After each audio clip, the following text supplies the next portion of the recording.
À la une de l'actualité, l'appel au calme réitéré par l'OMS. La fermeture des frontières ne freinera pas la propagation du nouveau variant Omicron qui poursuit son expansion à travers le monde, ce qui inquiète au point de provoquer des réactions en cascade. De nombreux États ont décidé de se barricader.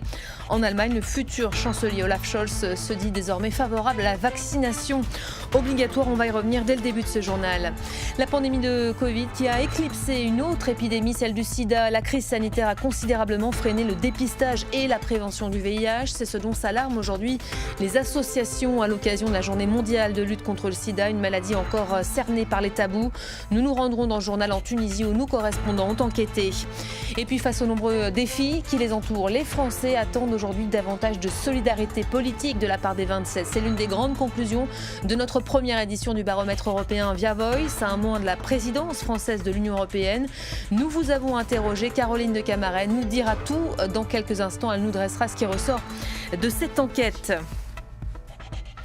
Bonjour à tous, bienvenue. Si vous nous rejoignez sur France 24, bienvenue dans ce journal. Les fermetures de frontières et les interdictions de voyager ne freineront pas Omicron. Ces restrictions n'empêcheront pas le nouveau variant de se propager. Face à la propagation du nouveau variant, l'Organisation mondiale de la santé réitère son appel au calme. Elle appelle les États à réagir de façon plus rationnelle et recommande plutôt aux plus de 60 ans et aux personnes vulnérables de reporter leurs déplacements à l'étranger.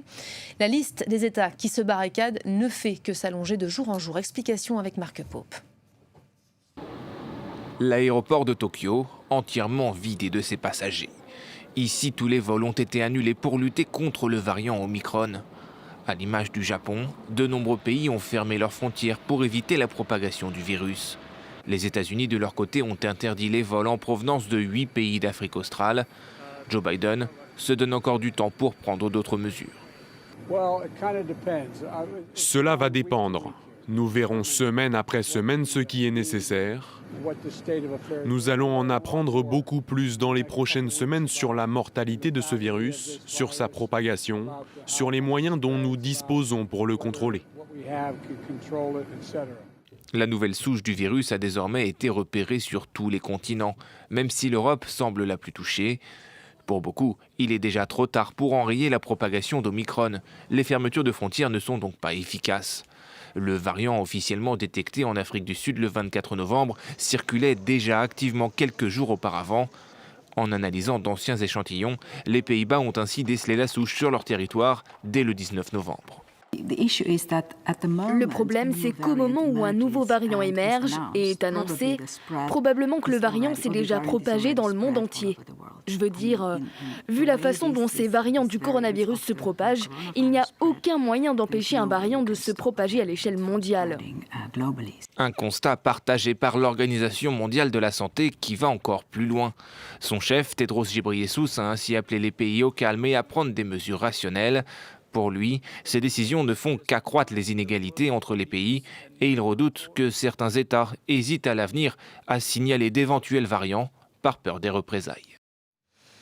En quelques mois, des vaccins ont été élaborés contre le Covid-19, toujours aucun pour le sida. On vous en parle à l'occasion de la journée mondiale de lutte contre le VIH. Malgré de formidables progrès pour le traiter, celui-ci tue encore 680 000 personnes dans le monde. C'était les chiffres pour l'année 2020.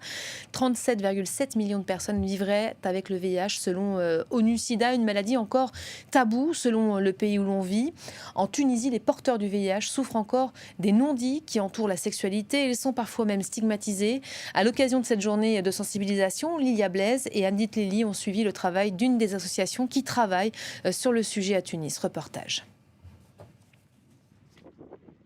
À l'association de lutte contre les maladies sexuellement transmissibles, Aymen a accepté de nous raconter son histoire sous anonymat. Il est porteur du virus depuis 16 ans, après avoir eu des rapports sexuels non protégés.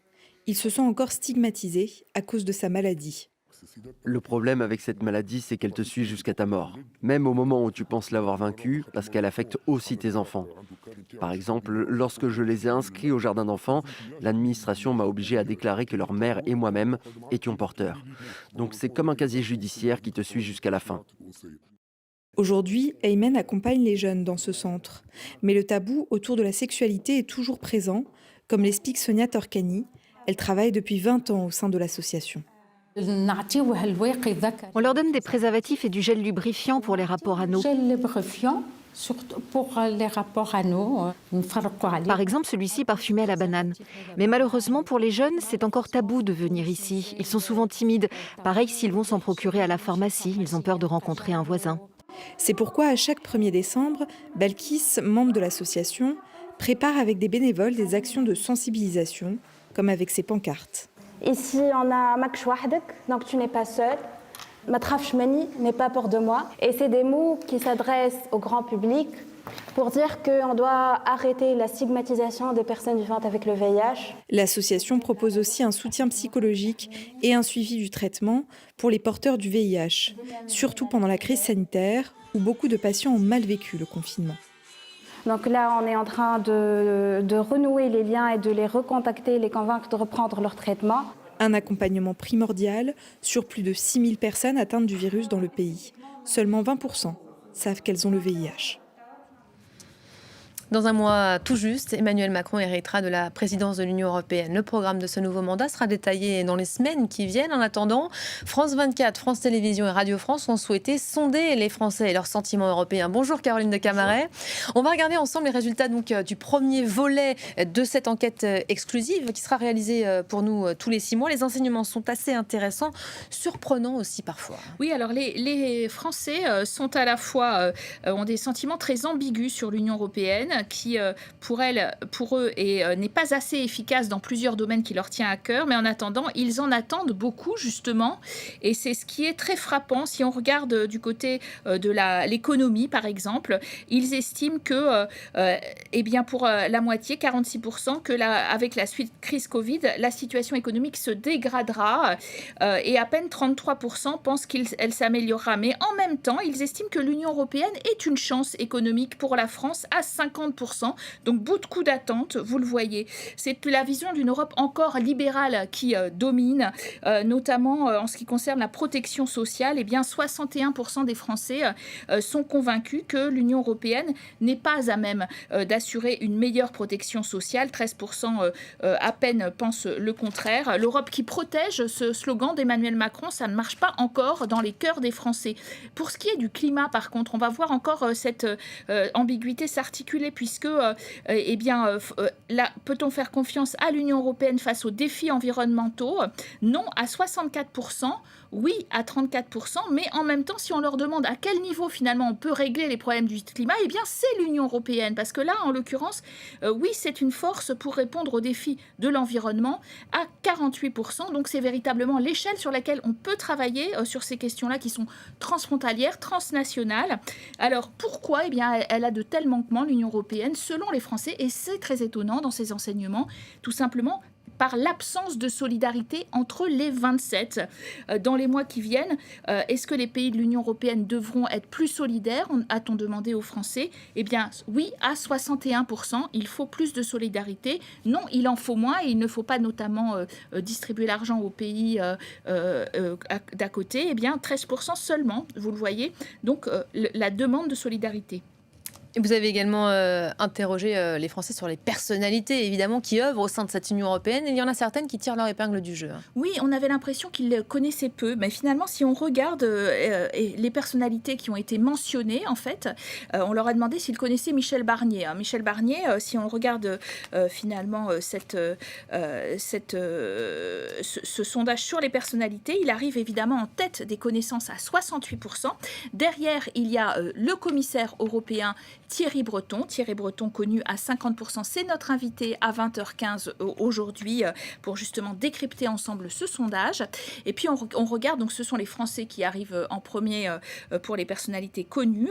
On va regarder aussi les chiffres pour Ursula von der Leyen. Elle a percé un petit peu en matière de notoriété, puisqu'à 45% on la connaît.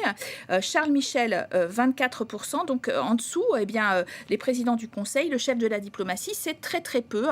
Et ça, c'est effectivement un petit peu inquiétant. Si on demande aux Français si oui ou non ils veulent sortir de l'Union européenne, du coup, eh bien à 65%, on va peut-être regarder ces chiffres à nouveau, à 65%, c'est non, ils ne veulent pas sortir de l'Union européenne. Donc, en effet, un attachement qui présage bien pour cette présidence française de l'Union européenne qui va démarrer, on le disait, le 1er janvier. Ça va consister pour les ministres de la pêche, de l'agriculture, sectorielle, à présider chacune des réunions des ministres pour les Français et en l'occurrence donner l'agenda de ces réunions, donc impulser véritablement une dynamique à l'Union européenne et on espère qu'elle sera forte, sachant que c'est une présidence française problématique puisqu'elle est entrecoupée par une élection en avril prochain. Ça ne vous a pas échappé. Voilà, effectivement. Merci beaucoup, Caroline. C'est plutôt dense, mais les réponses peuvent servir évidemment dans ce contexte politique. Merci, Caroline de Camaret. On en vient à cette audience cruciale qui se profile cet après-midi. Les 9 sages de la Cour suprême américaine vont se pencher sur cette loi adoptée en 2018 par l'État du Mississippi et qui interdit les avortements après 15 semaines de grossesse. La Cour, profondément remaniée par Donald Trump et désormais majoritairement conservatrice, pourrait profiter de cet examen pour compromettre ce droit dans tout le pays. Coralie Henel. C'est une procédure qui pourrait faire reculer les droits des femmes américaines de 50 ans en arrière. La Cour suprême examine la validité d'une loi du Mississippi interdisant l'avortement après 15 semaines de grossesse. De nombreux États conservateurs tentent de faire reculer ce droit, pourtant garanti par la Cour suprême dans tout le pays depuis son arrêt Roe versus Wade, prononcé en 1973. En 1992, un autre arrêt précise que l'avortement est possible jusqu'à environ 22 semaines de grossesse. Aujourd'hui, le Mississippi demande d'annuler ces décisions historiques. Une procédure soutenue par tous les échelons du Parti républicain, y compris l'ancien vice-président Mike Pence. We are asking the court in no uncertain terms to make history. We are asking the Supreme Court of the United States to overturn Roe v. Wade and restore the sanctity of life to the center of American law. En réaction, des centaines d'élus démocrates et plus de 500 athlètes de haut niveau demandent la protection du droit à l'avortement. Barbara Phillips a choisi d'interrompre sa grossesse en 1973. Aujourd'hui, elle s'inquiète pour la santé des femmes. Many of us will go back to coat hangers and back alleys. You know, women will find ways to terminate pregnancies. And when we make that illegal, women will go back to desperate ways. Actuellement, sur les 9 juges de la Cour suprême, 6 appartiennent au camp conservateur. Ce nouvel équilibre fait craindre le pire aux défenseurs du droit à l'avortement. La juridiction suprême devrait rendre sa décision au printemps prochain. Voilà, gros dossier qu'on va suivre évidemment cet après-midi. Je me tourne vers vous, Armelle Charrier. Bonjour. Est-ce que ce droit, c'est véritablement la question qui est posée par cette audience du jour, se retrouve réellement menacé dans le pays ? Oui. Parce que techniquement, on peut revenir en arrière sur la loi sur l'avortement. Déjà, on a eu une décision qui a été prise dans les années 70, en 1973 très précisément.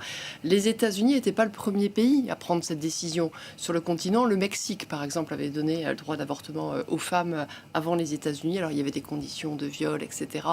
On avait en Europe d'autres pays, comme la Pologne, qui avaient donné. Et historiquement, c'était Lénine. Et ensuite, c'était la Russie qui a donné ce droit-là aux femmes.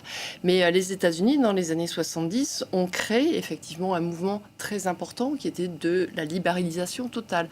Sauf que ce droit, il repose sur une question fondamentale qui est est-ce que le fœtus est viable ou pas viable ?